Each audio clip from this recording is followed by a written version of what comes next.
Did you know that there are over 65 million Gen Xers? Yet so few financial advisors focus on Gen X. Why? It's because you aren't rich. Yet.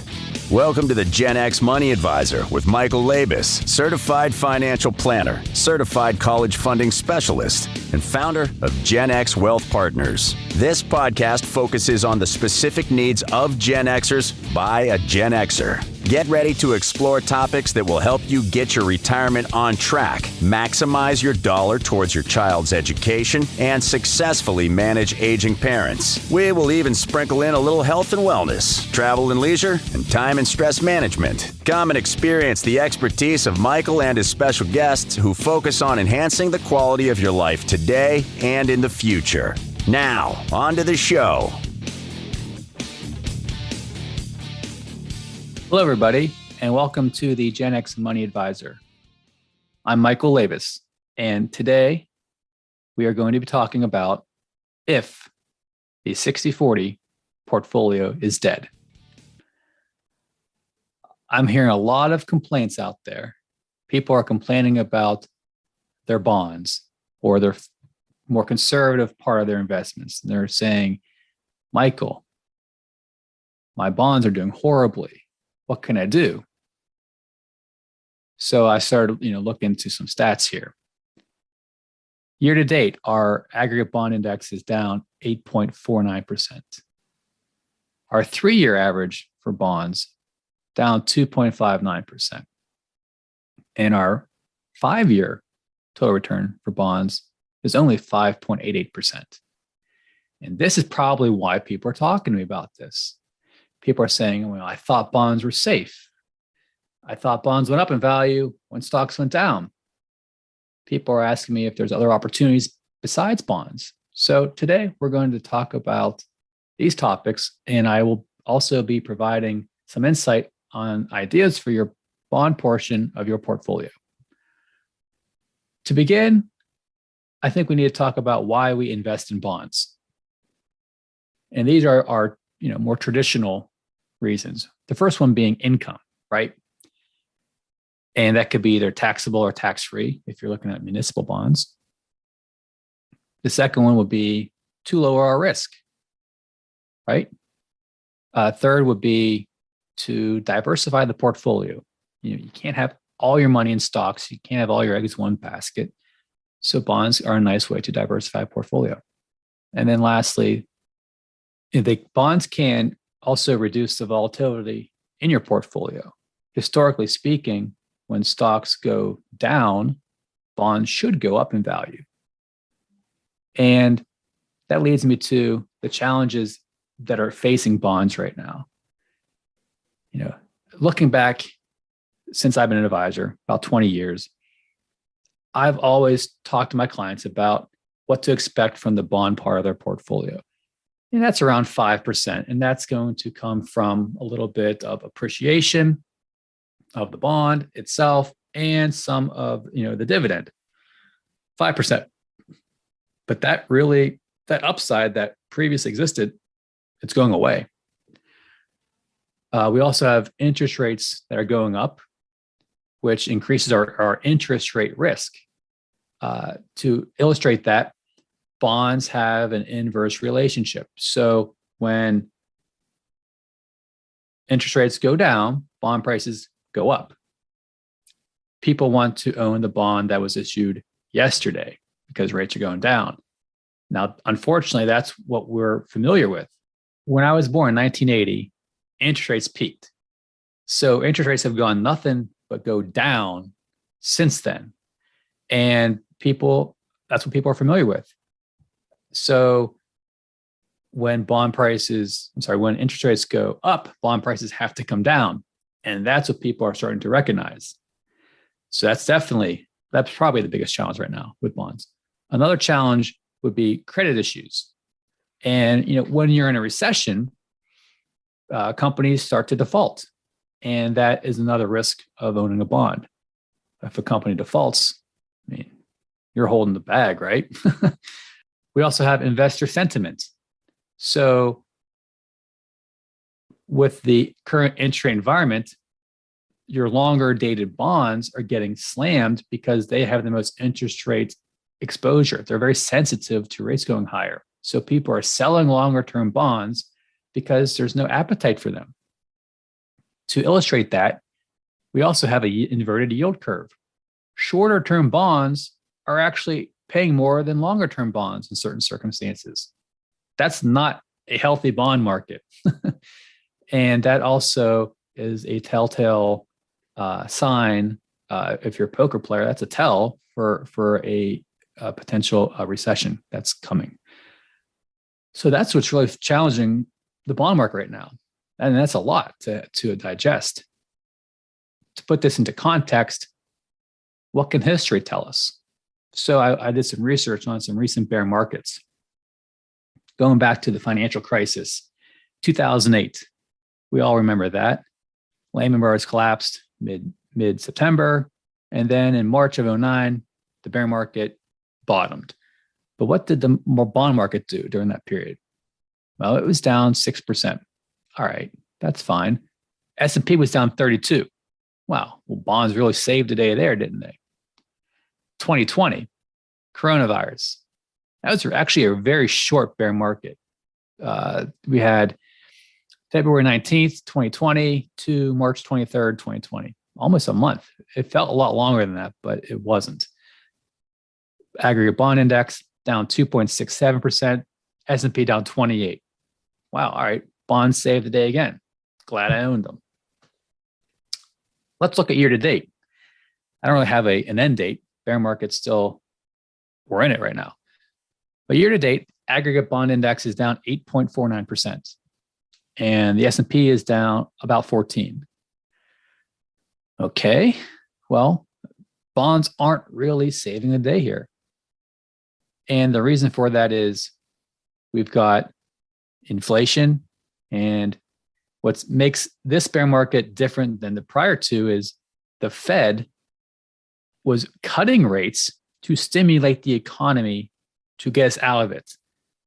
The exact opposite is happening today. The Fed is actually raising rates to slow down inflation to bring things back to normal, which is why bonds are not saving the day. They are very correlated to the S&P 500 because of that. So my tip of the week is to review your bond holdings. And I want you to look for a few things. First off is to check out the maturity. I don't want you holding a lot of longer term bonds because they're so sensitive to interest rates. Also look at the credit quality. Now, if you're holding junk bonds, they might be higher yielding, but they're also susceptible to defaults. And I don't think that's a risk you want right now. I also want you to see who is the issuer. Is it the government? Is it a company? Just so you understand what debt you own. And I want you to understand that because what I'm about to talk to you about might impact what you want to do with these bonds. And we talked about how bonds historically have saved the day and how they're not saving the day right now. There is something out there that may help save the day, and that is alternative investments. Alternative investments can also provide diversification. They also provide a low correlation to the market, meaning they kind of do their own thing. They're not going to follow the market. If the market's up, doesn't mean commodities or alternative investments are going to be up. They could be down, but that's what you want. You want something that's not going to move, ebb and flow with the market. And they also reduce your interest rate risk because they're not tied to interest rates. So I get asked a lot, what are alternative investments? That's a generic term, Michael. It is a generic term, but there's a lot of alternative investments out there. So let's go through them. The first one would be commodities. And commodities is a broad term, but let's break that down a little bit here. The big one would be oil. And everybody's familiar with oil. But oil's done very well year to date.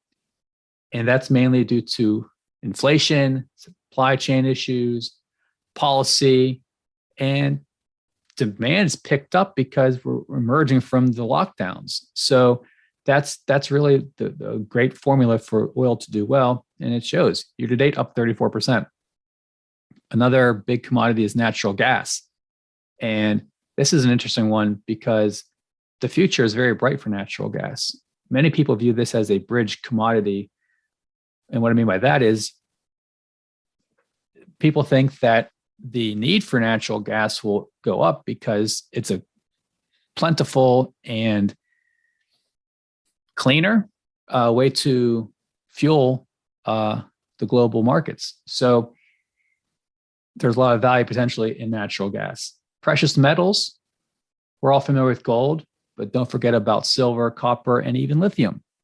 Think about all the green movements with electric vehicles, renewables, and lithium's really a necessity to fund that. We also have agricultural commodities, corn, wheat. Look at wheat with the Ukraine and Russia and the supply there. Wheat's a big one. Soybeans. And my favorite, which is frozen concentrated orange juice. Yes, that is actually a traded commodity. And you might be familiar with that from the movie Trading Places. It's one of my favorite movies. Dan Aykroyd and Eddie Murphy. They try to get back at the Dukes, ruining their lives by cornering the frozen concentrated orange juice market, and they put them in the poorhouse, and it's hilarious. If you've not seen it, go see it. It's funny. So how do you take all of that and make it easy for yourself? And one way to do that is to look into broad-based commodity mutual funds and indexes. They will take all that work off your table. But commodities aren't just all the alternative investments. There's also what we call market neutral investments. What does that mean? Market neutral. Market neutral means that this investment, the market has no impact on it. Doesn't matter. Market go up 100%, down 100%. This investment can be very particular to an event. You could also call this event driven. Here's an example.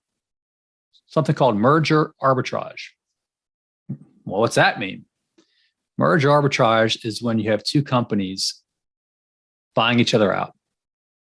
Great example would be Pepsi buying Coke. Pepsi goes to Coke and says, I'm just so sick of this battle, this feud. What if we offered you $100 a share and we want to buy you? Is that cool? Coke says, you're right. This is stupid. Yes, we accept $100 a share. At the time of that merger, Coke was trading at $80 a share. So on that news, Coke stock's going to get to like $99.50. It's going to hang out there. It's not going to go above 100 because no one wants to pay more than $100 a share for something that's only going to be worth $100 at the end of the day. It's not going to drop a whole lot either because people know it's going to be worth $100. So it's going to float a little bit below 100 until that merger is completed. What this strategy does is it goes and buys Coke on that news. It pays $99.50 and it holds it till the deal goes through and takes that small spread, and that's the profit. That's why it's market neutral. And historically speaking, merger arbitrage has performed historical bond-like returns. Year to date, it's up a little bit, maybe 0.5%, but that's a lot better than being down almost 9%. So merger arbitrage, pretty cool. Another alternative investment option would be what we call defined outcome investments. I like to call them buffered ETFs. And these are really cool because going into the purchase, what's your upside and what your downside is. They basically buy insurance via options to protect your investment. So for an example, you might say, all right, I want to protect the first 10% of my downside. And then if the market's down more than 10%, I'm okay at that point to assume the losses because I don't think the market's going to go down more than 10%. And on the upside, I'm okay having a little bit less upside because I've got some protection on the downside. Or you could say to yourself, well, I think the market's really volatile right now, but I still think if I had 25% protection, as an example, and I'd be willing to accept any losses over 25%. And on the upside, my upside would be a little bit less because I got more protection, but I'm okay with that. So these are tied to an S&P 500 or the NASDAQ or this, the Russell or small caps. And you can gain equity exposure to the broad market, but know what you're buying and know your upside and downside when you buy it. That's pretty cool. And it's actually could be a way to just, you could invest in that for your fixed income or bond portion of your portfolio and not really increase the risk a whole lot. So let's talk about our potential returns here.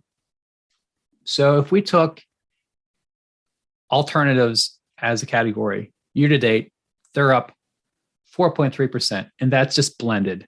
A third into commodities, a third market neutral, a third defined outcome to the S&P 500. Up 4.3%. The aggregate, like we mentioned, was down 8.49. Let's look at a year. Alts up 7.5%, aggregate bond down 9%.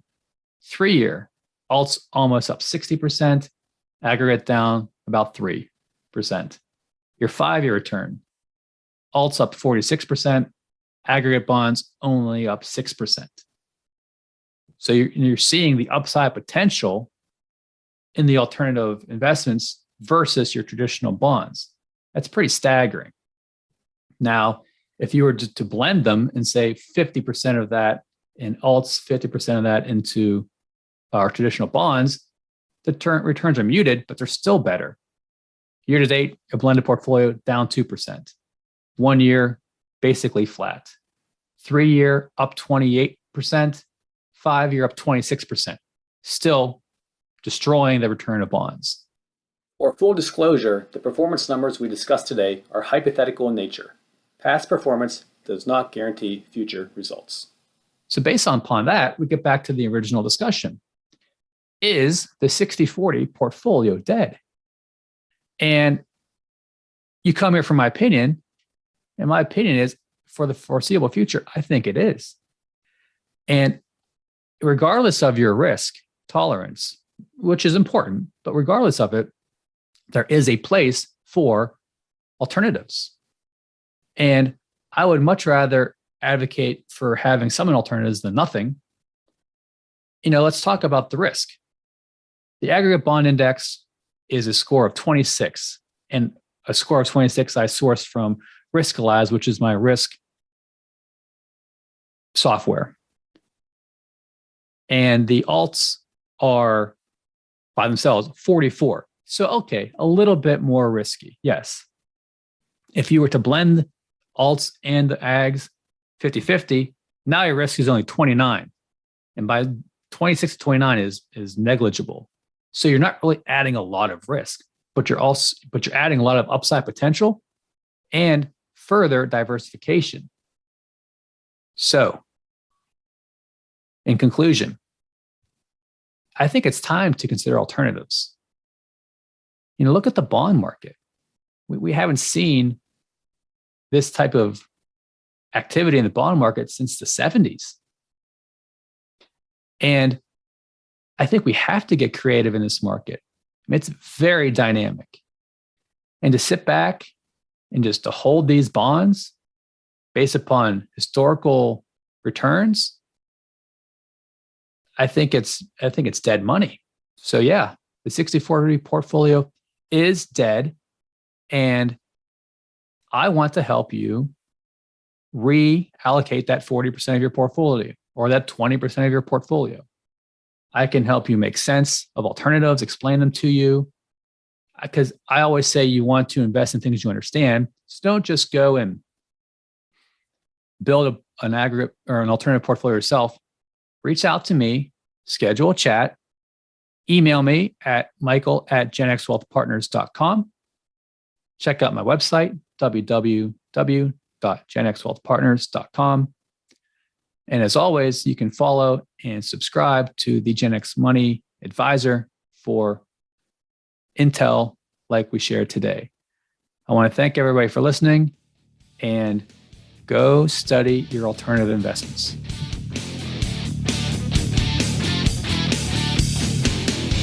Thank you for listening to the Gen X Money Advisor podcast. Click the follow button below to be notified when new episodes become available. The information covered and posted represents the views and opinions of the hosts and/or guests and does not necessarily represent the views or opinions of Gen X Wealth Partners. This content has been made available for informational and educational purposes only. The content is not intended to be a substitute for professional financial advice. Always seek the advice of your financial advisor or other qualified financial service providers with any questions you may have regarding your individual situation. Securities offered through Kestra Investment Services, LLC, Kestra IS, member FNRA SIPC. Investment advisory services offered through Kestra Advisory Services, LLC, Kestra AS, an affiliate of Kestra IS. Gen X Wealth Partners is not affiliated with Kestra IS or Kestra AS. Views within the podcast are solely of Gen X Wealth Partners and are not necessarily the views of Kestra AS or Kestra IS.